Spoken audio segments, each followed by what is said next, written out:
අපේ කතාවේ ප්‍රධාන චරිතය තමයි මේ ඉන්නේ ඩේවිඩ් රස්කින්. මෙයා ඉංජිනේරින් සයිඩ් එකට වගේම තාක්ෂණයට මහා ආසාවක් තියෙන අතිදක්ෂයෙක්. එයාගේ ජීවිතයේ තියෙන එකම ලොකුම හීනය තමයි ඇමරිකාවේ තියෙන සුපිරිම විශ්වවිද්‍යාලයක් වෙන MIT එකට යන එක. අද තමයි යාගේ ෆිසික්ස් ෆෙලෝෂිප් ඇප්ලිකේෂන් එක දාන දවස. දැන් මෙයා ඉන්නේ යාගේ ගරාජ් එක ඇතුලේ. ඒක දැන් හරියට පරීක්ෂණාගාරයක් වගේ. මෙයා මේ මහන්සි වෙන නිකම්ම නෙමෙයි. MIT එකට ශිෂ්‍යත්වයක් ගන්න. මේ හැමදේම වීඩියෝ කරන්නේ එයාගේ නංගි ක්‍රිස්ටිනා. කොහොම හරි මේ වීඩියෝ එක තවත් හොඳට කරන්න ඩේවිඩ්ගේ හොඳම යාළුවා දෙන්නලා ගෙදරට එන්න කියනවා. මේ ඉන්නේ කට්ටිය.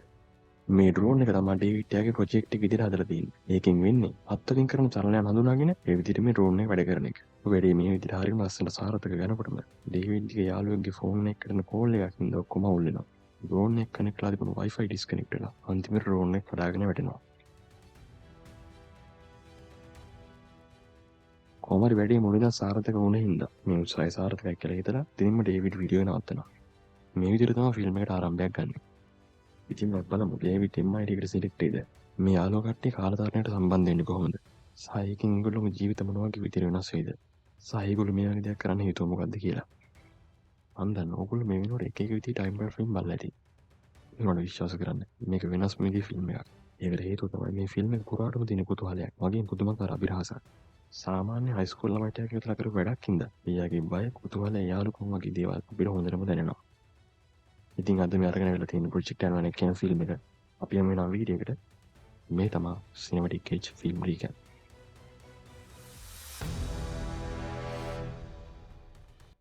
හරි. දැන් අර ඇප්ලිකේෂන් එක යවලා කාලයක් ගියාට පස්සේ MIT එකේ රිප්ලයි ලෙටර් එක එවලා මේ හැමදේම එයාගේ නංගි වීඩියෝ කරනවා. මොකද ඒක එයාගේ පුරුද්දයි. කොහොම හරි ලියුමාවක් කියලා ඩේවිඩ් මුලින්ම කියන්නේ එයාගේ අම්මට. ඊට පස්සේ යාළුවෝ දෙන්නා ඉන්නේ ඇඩම්ස් සක්වින් ඒ දෙන්නට දෙන්න කියලා හැමෝම ඉස්සරහ ලියුම කඩන්න යන්නේ. ඩේවිඩ් ඕක ඉක්මනට බලන්න කියලා ක්‍රිස්ටිනා සතුටින් කෑ ගහනවා. ඩේවිඩ් ලියුම අතර ගන්න ඉත විවරණ ගම.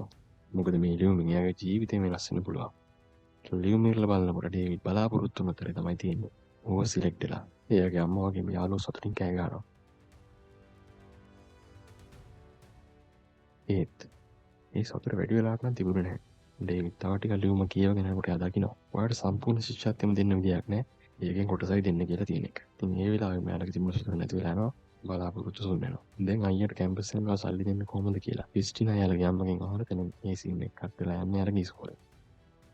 ඉස්කෝලේදී ඩේවිඩ්ගේ ගුරුවරේ ඩේවිඩ් ළඟට ඇවිල්ලා කියන්නේ MIT එකේ තව ශිෂ්‍යත්ව කීපයක් ඉතුරුලා තියෙනවා අනිවාර්යෙන් ආයෙත් try කරලා බලන්න කියලා. මොකද ඉස්කෝලේ ගුරුවරුව දන්නවා ඩේවිඩ් කෙනෙක් කොච්චර දක්ෂද කියලා. කොහොම හරි දැන් ඉස්කෝලේ ඉවරලා යාලා ගෙදර එනකොට ඩේවිඩ් දකින්නේ. යාලා ගෙදර විකුණන්න දාලා කියලා. ඒක මන් ඩේවිඩ් ගිහලා යාලාගේ අම්මගෙන් අහපුවා මෙයා කියන්නේ මට නංගිට ඔයාලගේ නැන්දලා ගෙදර ඉන්න පුළුවන්. ඔයා ඔයාගේ තාත්තා වගේම ගොඩක් බුද්ධිමත්. ඔයා කොහොම හරි ගිහලා හොඳට ඉගෙන ගන්න කියලා. ඩේවිඩ් කීයටවත් එකට කැමති වෙන්නේ නැහැ. එදා රෑ මම තව ප්‍රොජෙක්ට් එකක් කරන්න කියලා යාලගේ තාත්තගේ පරණ පොඩි දේවල් තිබුණා ගිහිල්ලා එක එක දේවල් අදින්න ගන්නවා. ඩේවිඩ්ගේ තාත්තා මේ වෙද්දි ජීවිතුන් අතර නැහැ. ඕ හිටපු අතිදක්ෂ සයන්ටිස්ට් කෙනෙක්. ඕන ටිකකින් එතන ක්‍රිස්ටිනාත් එනවා. ඇවිල්ලා ඉන්නකොට ඇයට හම්බෙනවා යාලගේ තාත්තගේ පරණ වීඩියෝ කැමරාව. ඒක ඔන් කරපුවම යාලා දකින්නේ ඩේවිඩ්ගේ 7 වෙනි උපන්දිනේ වීඩියෝ එක. වීඩියෝ එක බලනකොට ඒක ඩේවිඩ්ගේ ක්‍රීඩි පන්දා නිවනවා. යාළුවෝ සහ පවුලේ වටේට ඉන්නවා. කොහොම හරි දෙන්න එක බලලා ඉවරලා ටික වෙලාවකින් ඩේවිඩ්ට දෙයක් මතක් වෙලා ආපහු එයා තනියම මේ වීඩියෝ එක බලනවා. එතකොට එයා දකිනවා අදහා ගන්න බැරි දෙයක්. බලන්න ඔයාලත් ඒක දැක්කද කියලා. ඩේවිඩ් ඉක්මනට එයාගේ නංගිටත් කතා කරලා ඒක පෙන්නනවා. එයාට ඒක දැක්කදී විශ්වාස කරන්න බෑ. කට අරගෙන බලාගෙන ඉන්නවා විතර. එහෙම ඩේවිඩ් එයාගේ යාළුවෝ දෙන්නත් කතා කරලා ඒ වීඩියෝ එක පෙන්නනවා. මොකද ඒ දැක්කේ වීඩියෝ එකේ. ඒ ඩේවිඩ් පොඩි කාලේ ඉටිපන්දා නිවන තැන දැන් තරුණ වයසේ ඉන්න ඩේවිඩ් ඉන්නවා. හරි. දැන් ඩේවිඩ්ට එයාගේ යාළුවන්ට පිස්සු වගේ. මොකද්ද මේ අමුද්දේ? අතීතයට කියලා ආපු ඩේවිඩ් කෙනෙක් ඉන්නේ කොහමද? මෙයාලා මේ හැමදේම හොයාගන්න කියලා ඩේවිඩ්ලා සෙට් එකේ අරගෙන තාත්තගේ පරණ බඩ ගොඩක් හොයනවා. ඉතින් දවසක් මුල්ලක් නෑ යාලා පරීක්ෂා නොකරපු. අන්තිමට යාලට හම්බෙනවා බේස්මන්ට් එකේ මීට කලින් කවදාවත් නොගිය හැංගිලා තිබ්බ පැත්ත.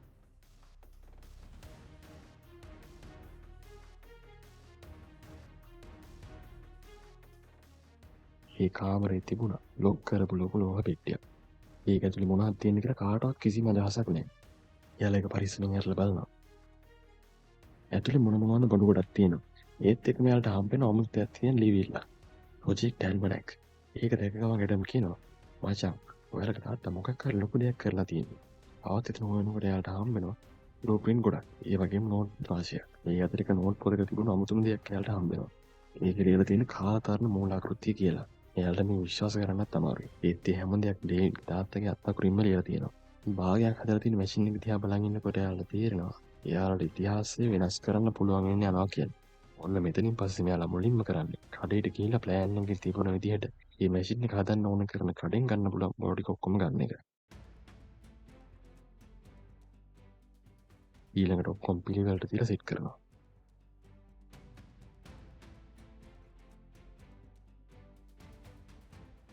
දැන් ඔන් කරන්න තමයි තියෙන්නේ. ඇඩම් එක ඔන් කරනවා. බලන් ඉන්නවා මුකුත් වෙන්නේ නැහැ. ඒත් එක පාරටම කැමරාව අල්ලන් ඉන්න ක්‍රිස්තියානෝ වලදී කට්ටියම බය වෙනවා. එයාගේ කොණ්ඩේ ඔක්කොම උඩට ඉස්සලා. හරියට කරන්ට් එක විදිලා වගේ. ඒත් එකම අර මැෂින් එකේ 아무ත් සද්දයක් එනවා. ඔන්නවා වගේ. කට්ටිය ඉක්මනට එතන දුවගෙන ගිහින් බලනවා. ඩේවිඩ් එතන තිබ්බ බල්බයක් අතට ගන්නවා. ඒක අතේ නිකන් තියාගෙන ඉන්නකොට පත් වෙනවා. හැමෝටම පුදුමයි. හැබැයි ඒක වැඩි වෙලාවක් තිබ්බේ නැහැ. එකපාරටම බල්බ් එක පොරලා ගිහලා ඔක්කොම ඔෆ් වෙලා යනවා. ඉතින් මෙයාලා මහන්සිලා හොයනවා ඇයි මෙහෙම උනේ කියලා. ඩේවිඩ් වගේම තමයි. ඇඩම්ටත් මේ දේවල් ගැන ලොකු දැනුමක් තියෙනවා. මේ විදිහට එක එක දේවල් try කරනවා.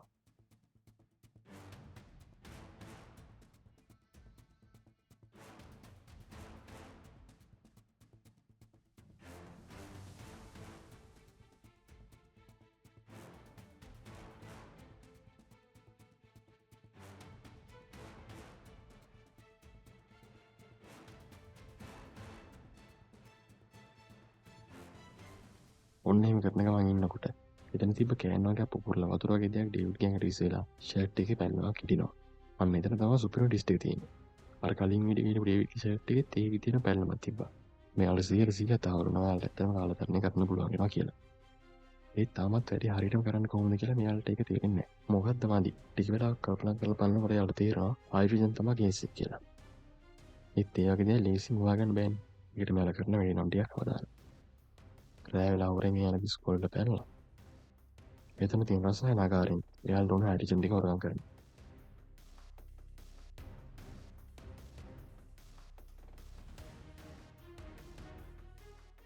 දැන් ඔක්කොම හරි. පළවෙනි කාලදාන පරීක්ෂණය කරන්න තමයි මේ කට්ටියම ලෑස්ති වෙන්නේ.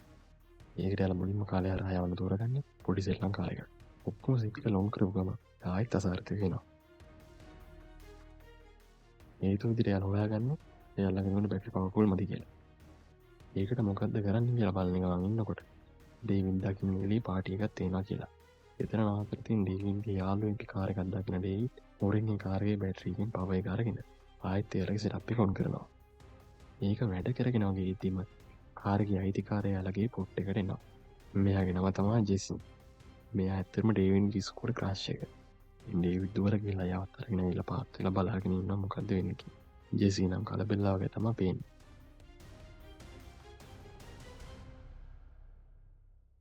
ඒක ඉවරුණා මෙයාලා අර යපු ශ්‍රී ලංකාරක ඒක හම්බෙන්නේ මේ විදිහට බිත්තියේ හිරලා තියෙනවා. ඒක ඇත්තටම ලොකු ජයග්‍රහණයක් එයාලට. දැන් ඩේවිඩ් try කරන්නේ මේ මැෂින් එක පොඩි කරලා බෑග් එක දාගෙන යන්න පුළුවන් තරමට හදන්න. මෙයාලට ඉතින් ඉස්කෝලේ ගිහලත් වෙන වැඩක් නැහැ මේ දවස්වල. ඒකම තමයි කරන්නේ. ටිකෙන් ටික මෙයාලා එක ඩෙවලොප් කරලා යම් ලෙවල් එකකට අරගෙන එනවා.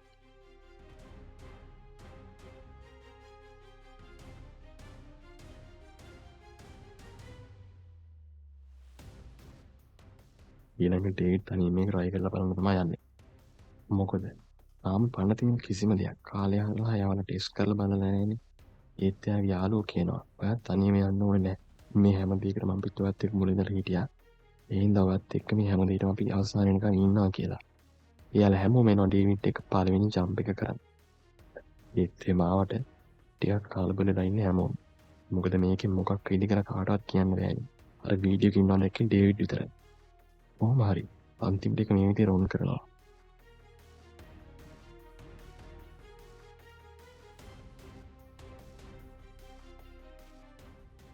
ඒක වැඩ කරනවා. කට්ටිය පැය 24ක් පිටිපස්සට ගිහිල්ලා. ඒක කන්ෆර්ම් කරගන්න. වයින්ගේ ගෙදරට ගිහිල්ලා බලද්දී යා තාම නිදි.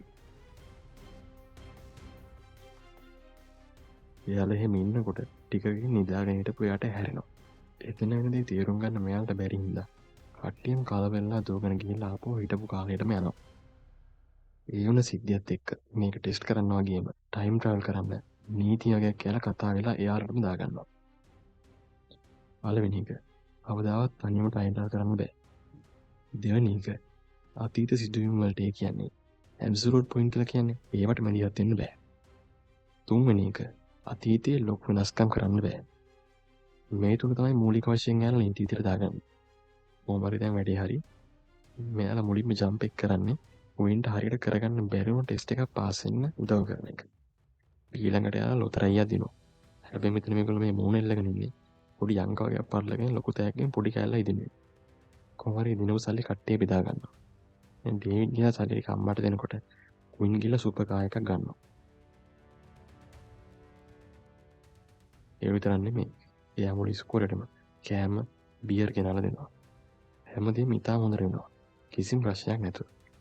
ටික දවසක් ගිහිල්ලා ඩේවිඩ් ඉස්කෝලේ වෙලාවේ කණ්ඩායමට යෝජනා කරනවා උන්ගේ විශාලම ජම්ප් එක කරන්න.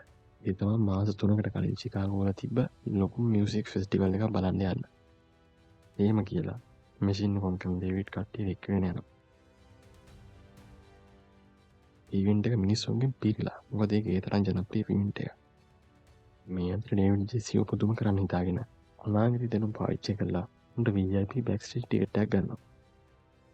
ඩේවිඩ් තාත් එක පියවරක් ඉස්සරහට ගිහිල්ලා බෑන්ඩ් එකේ ප්‍රධාන ගායකයා ලව්වලා ජෙසිට සින්දුවක් කියවනවා. කොහොම හරි ඉතින් නටන උදේ එළි වෙනකන්.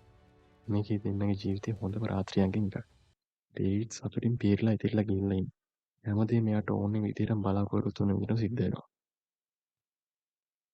කොහොම හරි කණ්ඩායම වර්තමානයට ආපහු ආවට පස්සේ මුලින්ම හිතුවා උන් බලාපොරොත්තු වෙන විදිහට ජම්ප් එක වුණා කියලා. ඒත් ඒකට ටික ටික තේරෙන පටන් ගන්නවා. ලෝකෙ දෙවන්ත වෙනස්කම් වෙලා කියලා. එතකොට ඩේවිඩ් තේරුම් ගන්න පටන් ගත්ත බටර්ෆ්ලයි ඉෆෙක්ට් එක. අර මියුසික් ෆෙස්ටිවල් එකේදී ඇති කරපු දේවල් වලින් බරපතල ප්‍රතිවිපාක ඇති වෙලා. ඉස්කෝලේ හිටපු අතිදක්ෂ බාස්කට්බෝල් ක්‍රීඩකයෙක්ගේ කකුලක් හිටලා. ඒක වෙන්න තිබුණු දෙයක් නෙමෙයි. එයා ශ්‍රී ලංකාවේ නැති හින්දා එයාලා කණ්ඩායම ජයග්‍රහණය කරේ නැහැ. ඒ නිසා වෙනත් අය වෙන තැන් වල හිටියා.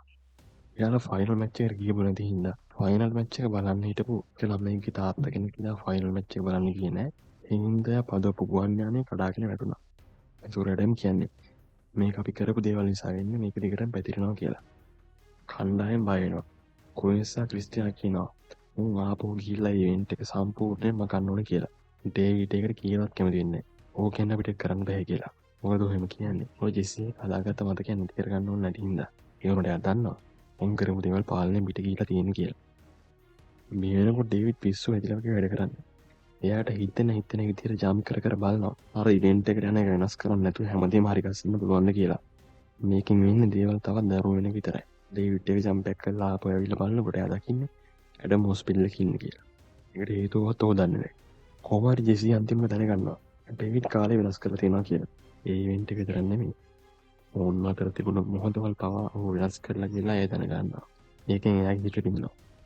ඒ හින්දා ජෙසි කෑ ගහලා කියනවා මවට වැට්ටුවා කියලා.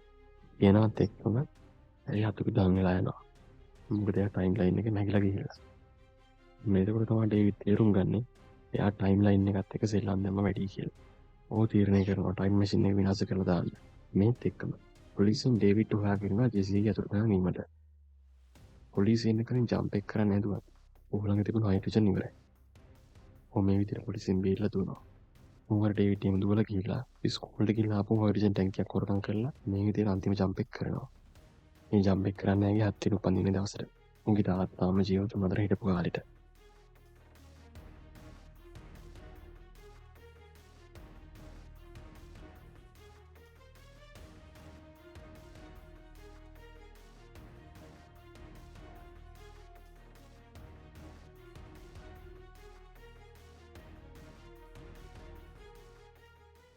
තාත්තත් කතා කරන ඩේවිඩ් තාත්තට කාර්යාලයට ගෙන අනතුරක් වෙලා ප්ලෑන් ඔක්කොම විනාශ කරලා දානවා.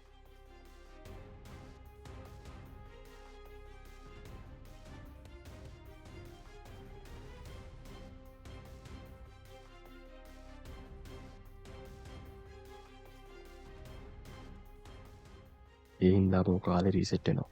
යන්ත්‍රය කවදාවත් හැදෙන්නේ නැහැ. හැමදාම ආපහු සාමාන්‍ය විදිහට වෙනවා. ජෙසි ආයෙ ජීවත් වෙනවා. හැබැයි විශේෂම දේ මේ වෙච්ච හැමදේම ඩේවිඩ්ට මතක තියෙනවා. කොහොමරියම කාලයක් කියලා ආයෙත් පරණ වීඩියෝ කැමරාවක් හොයාගන්න අර කාමරේ. ඒක ඇර වීඩියෝ එකේ ඒ විදිහටම තියෙනවා. ඩේවිඩ් තේරුම් ගන්නවා ටයිම් ට්‍රැවල් කියන දේ එයාගේ ජීවිතේ තාමත් කොටසක් වෙන්න පුළුවන් කියලා. ෆිල්ම් එකේ අවසාන සීන් එකෙන් පෙන්නන්නේ ඩේවිඩ් ජෙසි ළඟට ගිහිල්ලා කියනවා ඔයා ලෝකය වෙනස් කරන්න ලෑස්තිද කියලා. ඉතින් ෆිල්ම් එක මේ විදිහට ඉවර වෙනවා.